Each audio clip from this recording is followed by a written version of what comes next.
This is the Miller Lite Cowboys Hour, supported by Albertsons and brought to you by Miller Lite, the only beer of the Cowboys. It's Miller time. Albertsons and Tom Thumb, the official supermarket and pharmacy of the Dallas Cowboys. Lucchese, the official bootmaker of the Dallas Cowboys. Blockchain.com. Make your crypto play today. Buffalo Wild Wings. And by Omni. Omni Hotels and Resorts, the official hotel of the Dallas Cowboys. It's Victory Monday! Now, your hosts, Nicole Hutchison and Brad Shea. Good. Okay. Oh, look what you did. Very nice. Second of all, it's Victory Monday! It's playoff Victory Monday! Okay.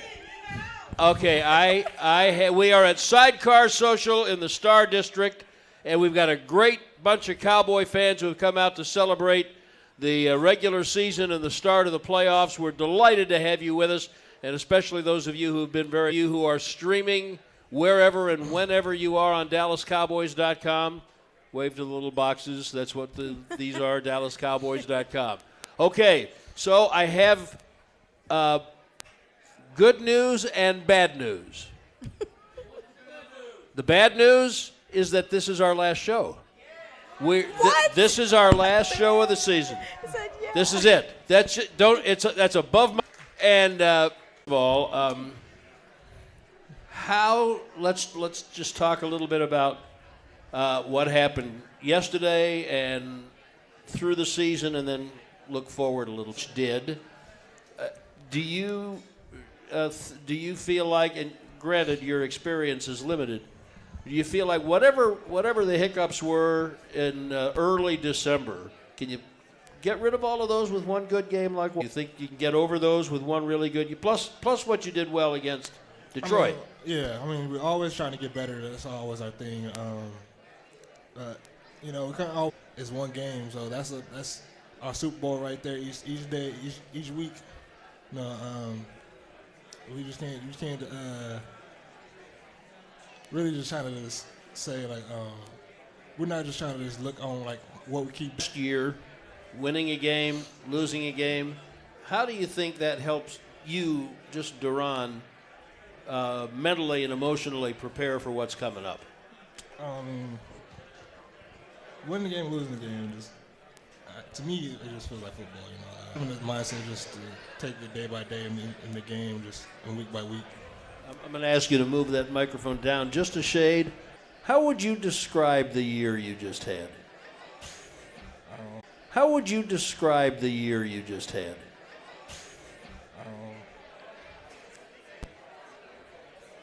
It's hard to say, but I'll just say quick. I'm saying amazing. Just haven't had a lot of time just to think about it yet. Did you stop and think about any of it as it was going on, or was it all just a blur just coming at you? Just a blur.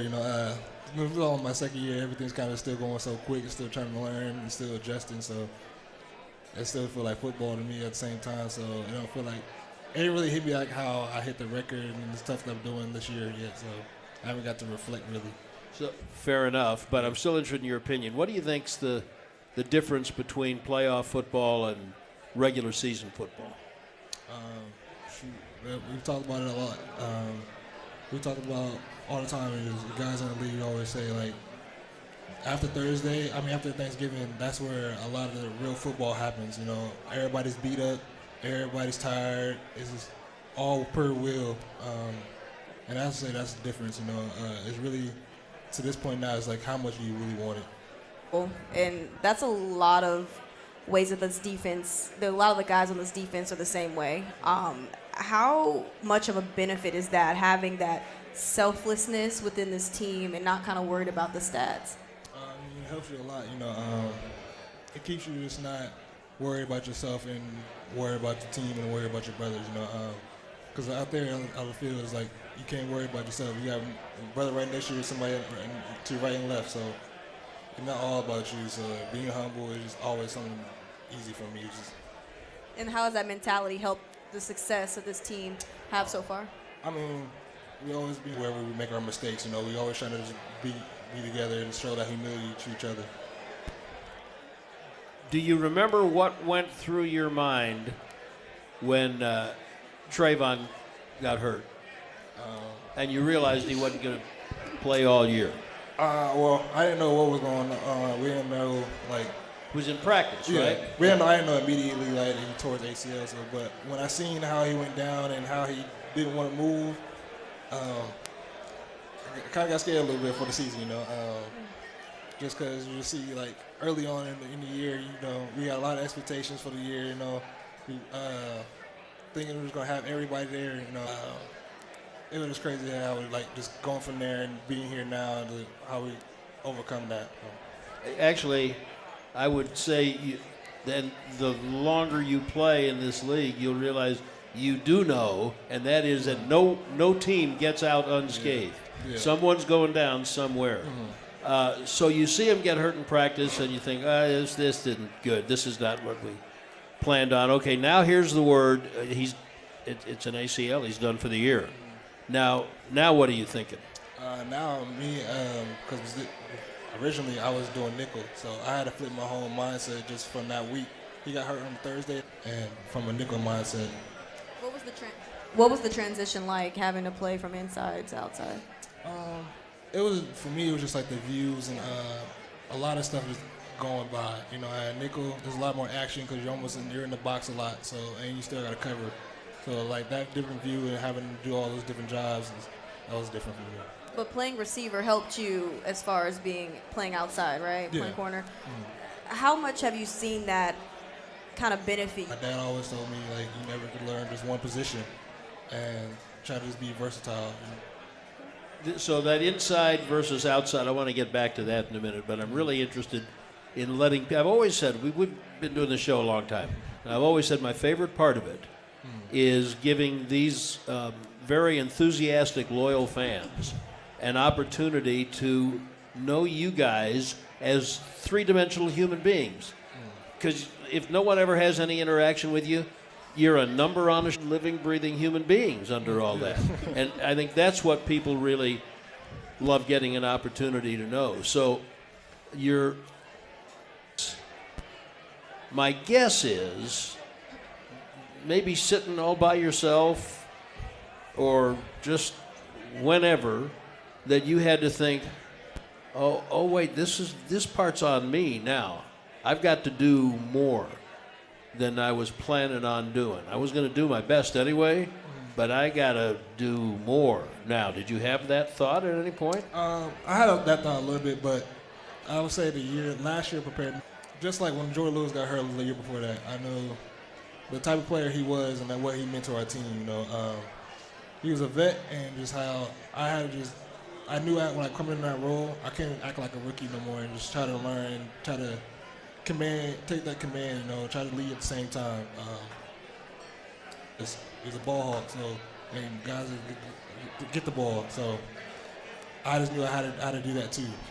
So if you could have an out-of-body experience and be kind of looking in the huddle, in the locker room, in the meeting rooms, even in. He's got a little something extra in his step now that he didn't have before. I'll say yeah, a little bit, you know, a little branching it out a little bit more, you know, showing what I can do. And are you a goal-setting guy? Oh yeah, you know, write them down. Always got to be a goal-setting guy, just with anything. But I mean, do you write for football? Do you write them down? Yeah. Things did you write down? Probably not much. It's like maybe 4 or 5. 4 or 5. Where on that list was lead the league in interceptions? Oh, that was at the top because last year I was tied. I think it was second or third. It was at the top of your list? Oh, yeah. Oh, wow. Yeah, that's one of the things. Also, you know, you got a ball trying to. By the way, do you recognize how rare 11 or even 9 interceptions is? Have you looked at that? Nah, to me it just don't feel rare. It just feel like something that I just be doing. You know, just reading my instincts, just going off stuff I read. I mean, off the film. Yeah. So you not only wrote down my number one goal is to lead the league in interceptions. But did you see yourself doing that? Oh, yeah. Every time I be writing down my goals, sometimes I be in the house by myself just playing around, acting out what I'll be doing in games. Setting an all-time record for pick sixes. Al Harris, his message to you, Ben. Really just saying, like, what you're doing is special, you know. I know he knows how I am, but he knows right now I'm not going to be able to just reflect on it and look on it, but... Made that list. Where was the Pro Bowl on the list? Oh, Pro Bowl? Either the second or third. It was in the top 3. But it was on the list. Yeah. Okay. Yeah. You have great visions for yourself. This is encouraging to know. We're at Sidecar Social on the Cowboys Hour, our last Cowboys Hour of the season on Victory Monday. Hey. Is it church? It's Victory Monday. There we go. There we go. Go Cowboys!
To the Miller Lite Cowboys Hour, supported by Albertsons. And welcome back to the Cowboys Hour. We're at Sidecar Social in the Star District. It's Victory Monday. Our very special guest, with Gilly up there being interviewed. When you're that guy, been around 10, 12 years and made a bunch of Pro Bowls, and Spot, do you think that you will think back on, well, when they first told me to play nickel, I didn't know if I could. I don't even know if I was going to have a job. I mean, yeah, you know, I don't think I'll be able to do that, you know, just to give back to the younger guys, just to give them that knowledge when I get to the older years. So that's always the goal, you know, try to get to 10 plus.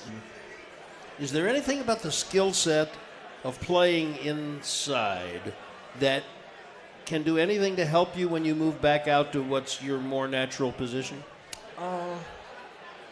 Honestly, help me understand, like, just the movement, a lot of movement in the league now, a lot of motions and everything. It helped me just kind of be able to control my eyes and know where. I know you're more comfortable with playing outside, but which do you prefer? Honestly, I don't care. Anything on the field, I always, like, It's actually funny because like a lot of before I got drafted, I used to get mad at people who say like I'm just a corner. And I'm like, no, I'm a DB. Like I feel like I could play corner, safety, nickel. So I always felt like I could be comfortable once I learned anything. I feel like that's the beauty of this Dan Quinn defense is that a lot of guys can play anywhere. Like, is that to have so many guys that you can plug in anywhere on this defense? You don't really see that a lot, you know? Yeah. Especially like from this offseason. You know, we didn't lose many guys, we didn't sign too many guys either. So you don't really see that around the league. So just to have that type of guys in the room, you know your room is special. So you know the type of work you want to put in for the team and everything. Well, we've really got a hole at free safety. We really need you at safety. Would you be comfortable? I've been making my little jokes every time. You know, Is that right? I be telling Al sometimes, let me get in the post. You know. Now, how about tackling? Because that is a hallmark of this defense. Some days it's good, some days it's not, some days it's both, all at the same time. How do you learn?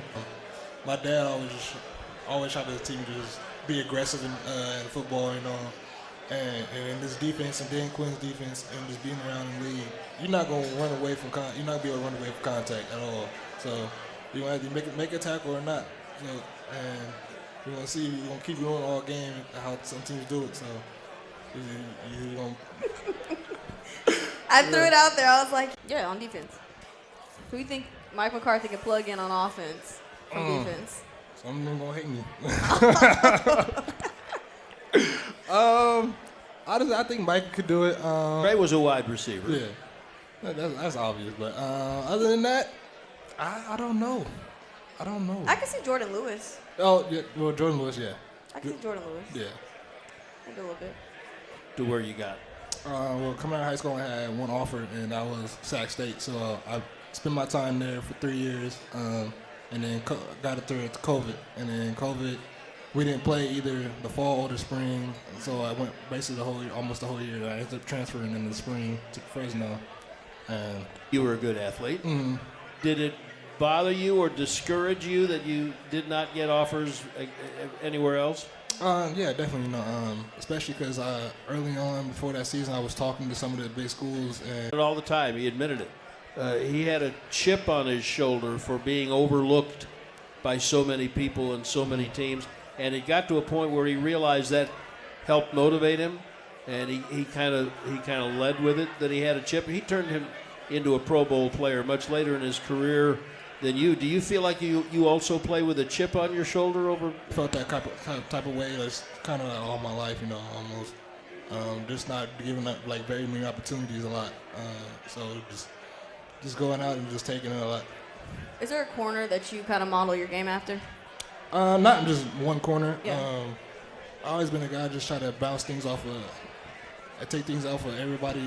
Like early on, before I got to the league, I used to always watch YouTube videos and just watch one-on-one matchup. To kind of take different, I guess, parts of or aspects of a different player's games rather than just focusing on one specific player to kind of take into your game or add to your game. Part of it was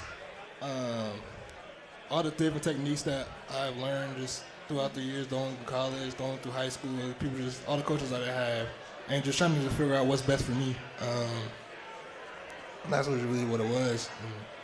Trying to see what other things I can do, trying to playoffs. Is there something that you can still improve on heading into the rest of the season? Yeah, there's always something you can improve on. To think right now, I'm always gonna say tackling. You know, my tackling is not always gonna be perfect. You know, I always can work on it. Okay. DaRon Blake are also brought to you by. Well, we said all three of them, but we'll say it again. Did you do Papa John's? Yep, we did all. No, we didn't. There we go. And I haven't lasted this long by being a pretty face. Honey, trust me. It's big, it's good, and it's only for Cowboys fans. The Cowboys special from the Cowboys and Papa John's. A large one-topping pizza for only $9.99. Order today. Better ingredients, better pizza. Papa John's, the official pizza of the Dallas Cowboys. Now we have.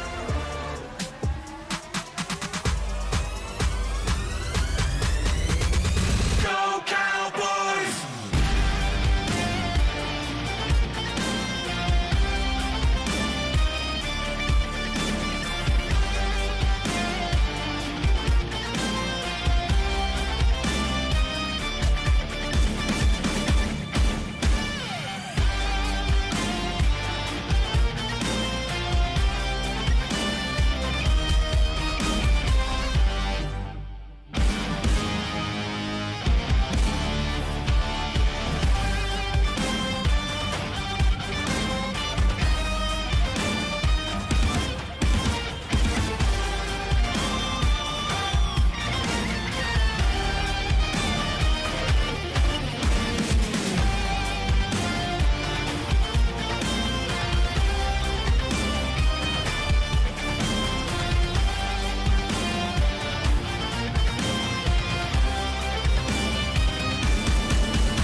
to the Miller Lite Cowboys Hour, supported by Ed Sham and Nicole Hutchinson and our very special guest, Cowboys Pro Bowler DaRon Bland.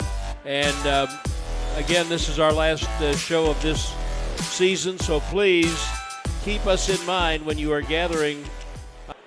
There's not a lot, a lot of guys coming in from college, Everybody was a guy, So when you come to the league, everybody was that guy. So you just gotta learn how to restart, and keep fighting. It's not you're not gonna keep going into the same position you came from. So. Thanks, Rambo. Hey, DaRon. My name is Corey.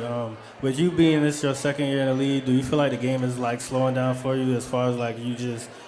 Especially from first joining the league, it's definitely has slowed down. From college, it feels like everything is accelerated like 2 times. So it's definitely nice having to slow down and be able to hone in on your own technique and everything. What was training camp like last year, your rookie training camp? I mean, you walk in, you're just another guy, although the coaches had been around you all spring. Yeah. But then now you get to put on pads, tension. No, really, not really. First camp, it felt like I just had a lot of ups and downs. There been some days. That's why I say I tell a lot of people that's where I had my welcome to NFL moment. Just having a practice dang, the guy just keep beating you and just understanding that that's the league. That guy is paid for a reason. So understanding the battle you're gonna have in the league now. So next, I've been in conversations with Dwight Bland.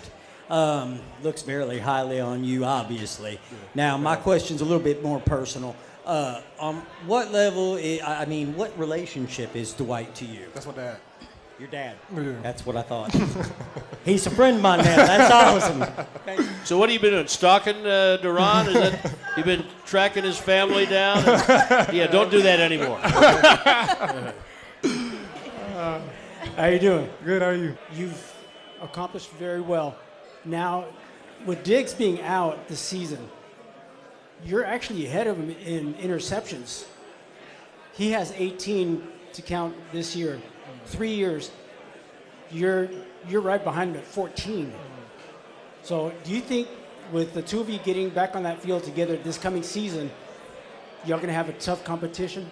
Oh, definitely. I always think that I thought that suit as soon as we got on the team together, knowing Diggs, just seeing him before I got to the league. And have you thought at all about? I'm not trying to hustle Gilly out the door. He's one of my very favorites, and he knows that. And I hope they make a deal and bring him back and all of that. He gets a professional now. It's economics.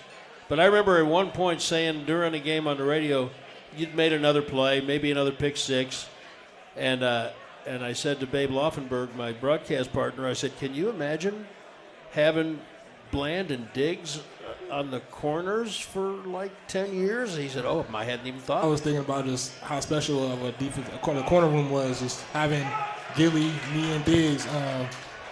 I was just trying to see what we could do this year. That's what I was mostly looking for. And I haven't really thought about just how me and Diggs just be able to just the ball hawks. You blossom into this amazing corner in the NFL. I mean, yeah, it ain't too much, It's kind of just check in, what's up, bro? You doing good? And always saying, congratulating, Okay. The confidence, to believe in yourself and what you're doing. When the times he comes to the games, he's able to be at the games. He's still giving you tips on how other guys are and how he used to play them and everything. So, I'm going to help with that. It amazes people all the time to find out that not all football players. Not too much. Not too much. Not too much.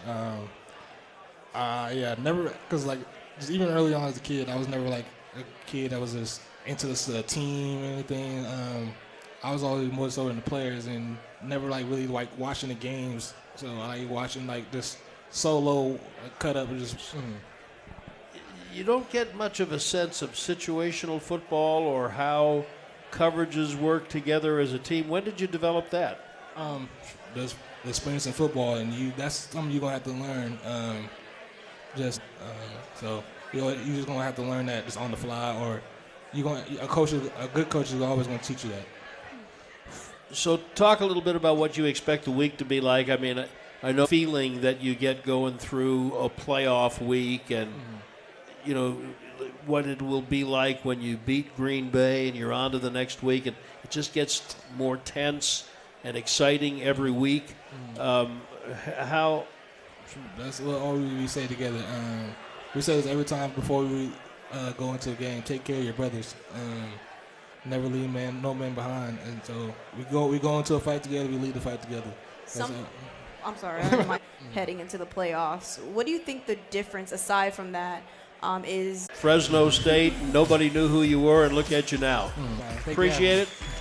Nicole, thank you. Thank all of you who have been with us all year long. We look forward to being back with you next year. This is the Cowboys Hour. This has been a production of DallasCowboys.com and the Dallas Cowboys Football Club. How about this, Cowboys? Yeah!